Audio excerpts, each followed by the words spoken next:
বিড়াল হচ্ছে সবচেয়ে সুন্দর একটা প্রাণী। বিড়ালটা হচ্ছে আমাদের আবেগের জায়গা, ভালোবাসার জায়গা। নবীজির একটা বিড়াল ছিল, নাম হচ্ছে মুয়েজ্জা। নাম কি? মুয়েজ্জা। একটা হাদিসে এসেছে, অবাক করা হাদিস। দেখেন, নবীজি একবার ঘরে প্রবেশ করলেন, নবীজির জামা রাখা আছে। হাদিসে এসেছে, নবী যখন ঘরে প্রবেশ করলেন, দেখলেন জামার এক সাইডে ছোট্ট একটা বিড়াল আরামে ঘুমাচ্ছে।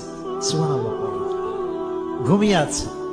নবী যখন আসলেন, তিনি চাইলে ডাকতে পারতেন যে বিড়াল ওঠো, আমার নামাজের সময় হয়ে গেছে, আমার জামা আমাকে দাও। এই হাদিসটি আমি সকালে পড়েছি, বড্ড অবাক হয়েছে। হাদিসে এসেছে নবী বিড়ালকে ডাকেন নাই, তার শরীরে স্পর্শ করেন নাই। নবীর জামার যে অংশে বিড়ালটা শুয়েছিল, নবী যে ওই অংশটুকু কেটে ফেলেছেন, তবুও বিড়ালকে ডিস্টার্ব করে নাই।